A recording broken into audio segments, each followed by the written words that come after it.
नमस्कार दोस्तों, मैं मनीष कुमार अखंड भारत की आवाज़ चैनल पर आप लोगों का स्वागत है। और अभी मैं पानीपत हूँ और आज जो मैं आप लोगों को मिलवा रहा हूँ, जो मेरे अखंड भारत की आवाज़ के जो मेरे परिवार है उनसे मैं आज रूबरू करवा रहा हूँ।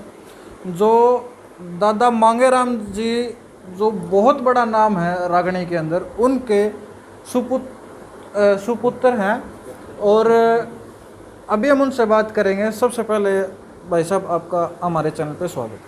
बहुत बहुत धन्यवाद भाई साहब आपका। और थोड़ा सा तो मैंने इंट्रो दे ही दिया, थोड़ा सा आप भी थोड़ा बता दें। सर, मेरा नाम साहिल एडवोकेट वत्स है और मेरा गांव है पांची। पंडित मांगेराम सांगी जी का मैं सुपुत्र हूँ।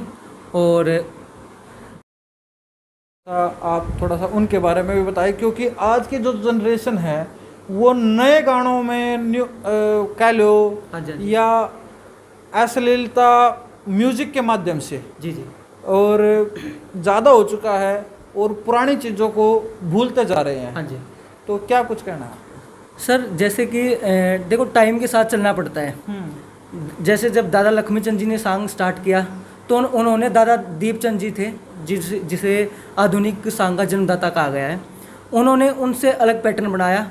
दादा लक्ष्मीचंद जी ने सांग किया, दादा लक्ष्मीचंद जी से अलग होकर मांगेराम जियों ने अलग पैटर्न बनाया, जिसमें उन्होंने जो वेशभूषा थी, जो पात्र काम करते थे, फिक्स की, सूट सलवार की।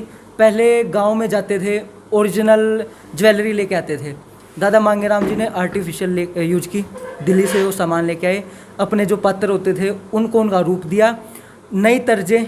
और सबसे बड़ी दादा मांगेराम जी की खासियत ये थी कि जो उन्होंने गाया, उन्होंने एक रागनी में लिखा भी है, बाप और बेटी सुनो बैठ कर पटगी जान जमाने ने।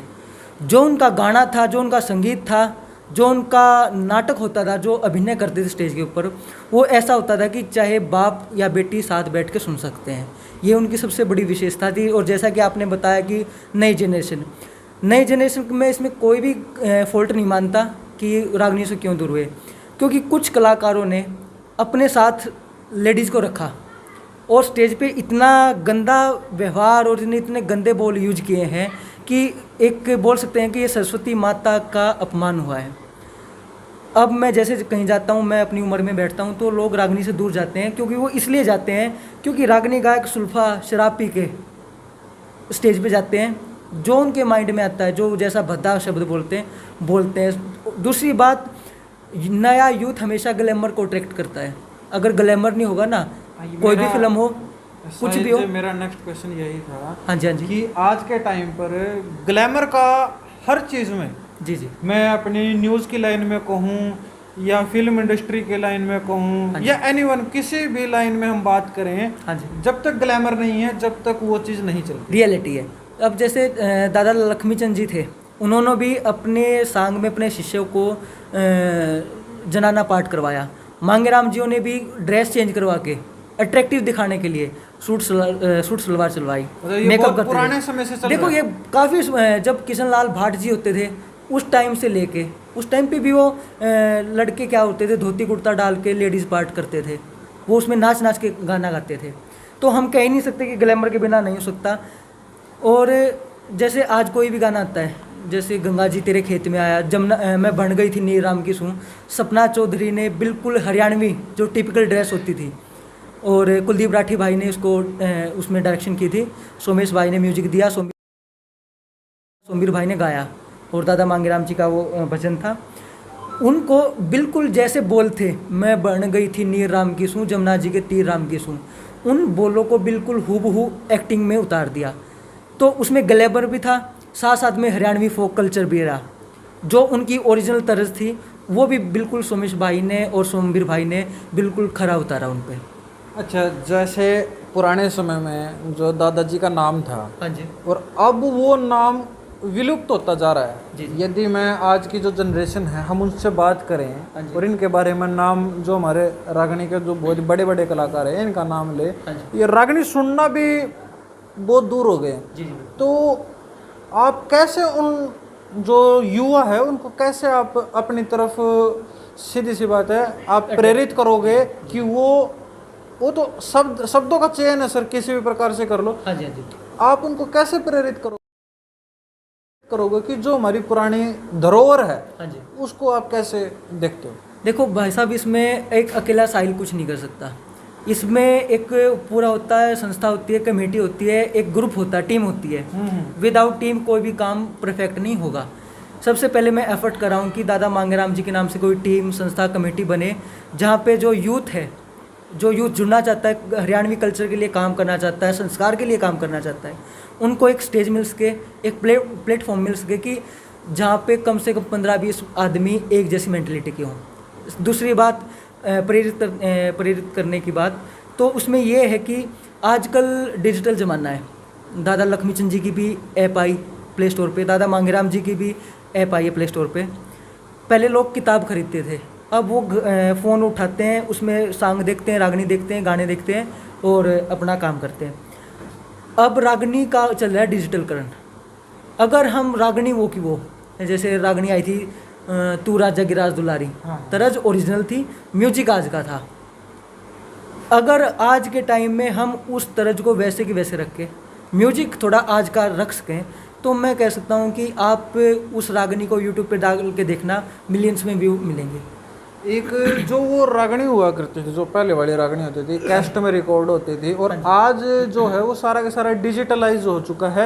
यूट्यूब का बहुत, यूट्यूब फेसबुक का ज़माना है, तो सारी रागनी आज फेसबुक और यूट्यूब पे मिल जाती है। हाँ जी।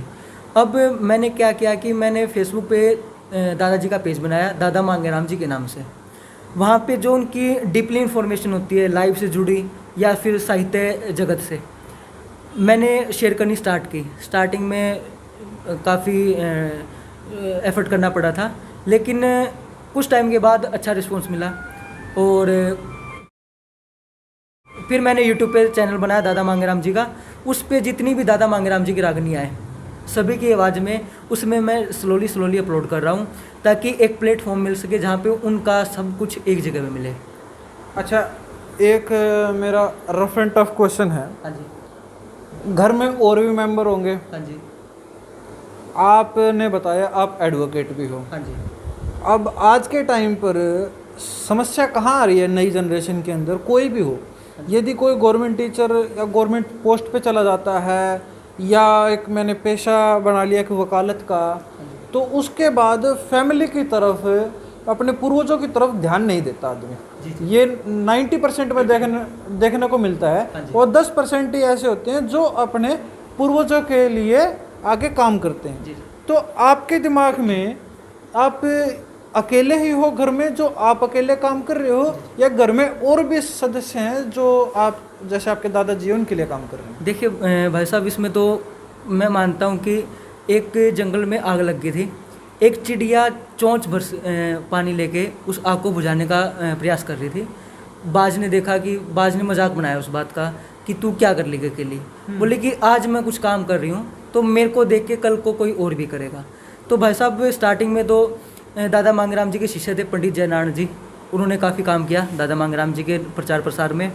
फिर उनके बाद मास्टर सतबीर, राजकिशन, रणबीर बड़वासनिया, बहुत से गायक हुए जिन्होंने दादा मांगेराम जी को खूब गाया। उसके बाद आती है बात परिवार की, तो मैं वेट कर रहा था कि एक पर्सन कब पूछोगे आप। जब दादा मांगेराम जी गए थे तो सबसे बड़े ताऊ जी नवरत्न शर्मा जी, जो आज स्वर्गीय हो गए हैं, वो केवल 14-15 साल के थे। पाणची गांव में 60 बीघा ज़मीन भी थी। दादा मांगेराम जी की 2 शादियां हो रखी थी, 2 दादियां थी, 8 बच्चे थे, और जो दादा मांगेराम जी के भाई थे वो बस अपने काम से मतलब रखते थे।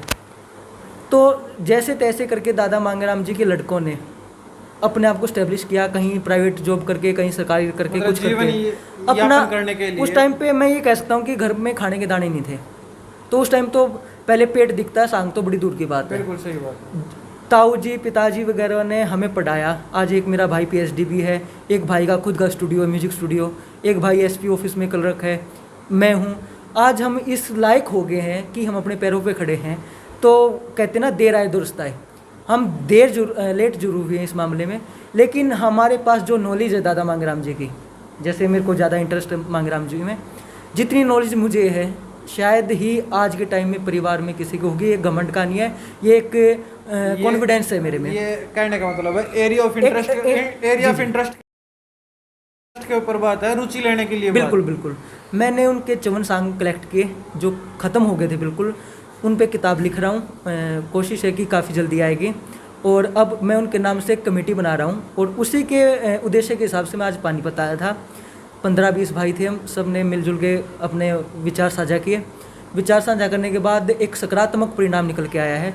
सारे भाई मिलजुल के काम करेंगे इस मामले में और जितना भी होगा, खाली केवल दादा मांगेराम जी तक नहीं, दादा लक्ष्मीचंद, दादा मान सिंह जी, दादा मुआसिनाथ तक जितने सभ्य कवि और गायक हैं सबको पुराने समय में जिन्होंने अपना एक नाम कमाया है, जी बिल्कुल, उनके लिए, सभी के लिए काम बिल्कुल जी। बस नाम होगा दादा मांगेराम जी कमेटी का, वो तो उनके बैनर के नीचे बस हम मानते हैं हम कर्म के प्यादे हैं, हम तो प्यादे के काम में कर्म करेंगे और सारा तो भगवान करवाएगा। तो अब पब्लिक से आप क्या कहना चाहोगे, जो फिर वही क्वेश्चन है, जो हमारी पुरानी धरोहर रागनी इतने लोग खुश होते थे सुनकर, पर आज नहीं सुन पा रहे हैं, पब्लिक को आप क्या कहना चाहोगे इसको? पब्लिक को मैं ये कहना चाहूँगा कि हमने एक इसी चीज़ को अपग्रेड करने के लिए हमने विकास भाई के साथ हमने एक म्यूजिक स्टूडियो ओपन किया है, जिसमें ये क्या कि अगर कोई आदमी फोक पे काम करना चाहता है विदाउट एनी उनका कोई खर्च चार्ज,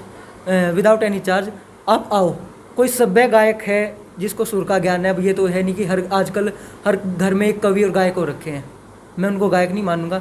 जिसको सुर का ज्ञान है, जो सुर को सरगम से जानता है, दादा मांगेराम जी, लक्ष्मीचंद जी की कोई रागनी गाना चाहता है, आप आओ, पानीपत में हमारा स्टूडियो है, मोस्ट वेलकम है। और का मतलब है साहिल जी, मतलब जिसको रियल नॉलेज है बस उसका स्वागत। हाँ, उसका स्वागत है। अब ये नहीं है कि कोई सीख रहा है, नो सीखी आए आके उसको देखो, उसमें उसकी भी बेइज्जती है और जो म्यूजिक करेगा उसकी भी काफ़ी इंसल्ट होती है, क्योंकि उसकी मार्केट डाउन आती है। जैसे मैं हूँ कि मान लो कि मैं नो सीखी आऊँगी एक सेकंड के लिए, आप में कोई ताल दे दी है, मैं ताल पकड़ नहीं पाऊंगा ना, तो आपको भी इसमें गिल्टी, दोनों तरफ नुकसान होते हैं। तो उसको अपग्रेड करने के लिए स्टूडियो में काम स्टार्ट किया है और जल्द ही दादा मांगेराम जी के गांव पाणची में एक कमेटी का काम स्टार्ट करके दादा मांगेराम जी के नाम से कुछ ना कुछ ऐसा सामाजिक कार्य करेंगे जो सामाजिक हित में हो। ठीक है, धन्यवाद सर। तो अभी जैसे जो साहिल जी हैं, उन्होंने एक विकास जी के बारे में बताया, जिन्होंने स्टूडियो जो अभी जो काम कर रहे हैं रागनी के ऊपर, उन्हीं के लिए तैयार किया गया है।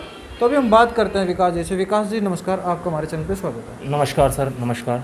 कैसे हो सर? सबसे पहले सर बहुत बढ़िया सर, मेरा क्वेश्चन यही है, अभी आप एक जो पुरानी धरोहर है, मैं ये बोल सकता हूँ आज के टाइम पे तो वो एक विलुप्त हो चुकी है, बिल्कुल, और आप उसको एक नया जीवन दे रहे हो। हाँ जी। तो सबसे पहले आपको कैसा लग रहा है?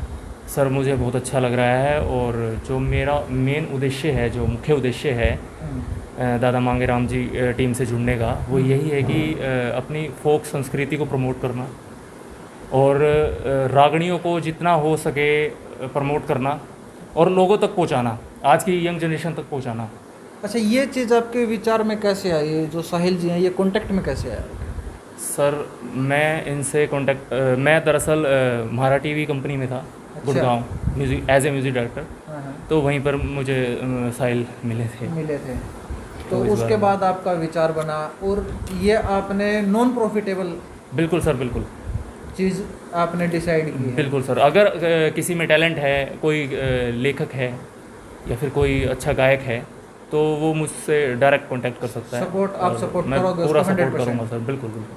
तो अभी हमारे साथ ये विकास जी थे, तो थोड़ा सा मैं ये पूछना चाहूँगा, आपका स्टूडियो कहाँ पर है? यदि किसी को आना है, मैं आपका नंबर, एड्रेस वगैरह मैं अपने डिस्क्रिप्शन में भी दे दूँगा, तो एक बार थोड़ा अपना एड्रेस थोड़ा बता दें। हाँ सर, मेरे स्टूडियो का नाम है पिनाकी म्यूज़िक, और ये सेक्टर 13-17 में है।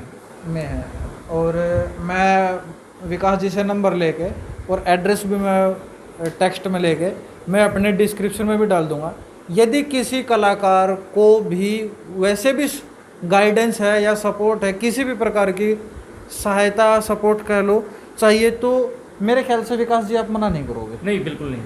तो अगर किसी में टैलेंट है तो उसकी मैं पूरी मदद करूँगा, जितना मुझसे हो पाएगा।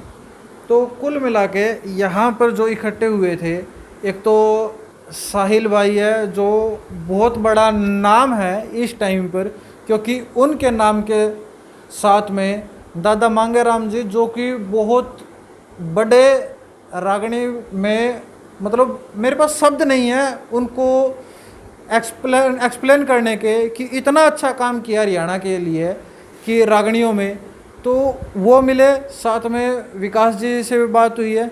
तो इस वीडियो को ज़्यादा से ज़्यादा शेयर करें। यदि किसी ने चैनल सब्सक्राइब नहीं किया वो चैनल को सब्सक्राइब करें, बेल का बटन दबा लें, अगली जो भी हमारी वीडियो आएंगी उनके आपके पास नोटिफिकेशन आ जाएगी। तो इस वीडियो के साथ ये वीडियो मैं यहीं पे समाप्त करना चाहूँगा। जय हिंद, जय हरियाणा, जय भारत।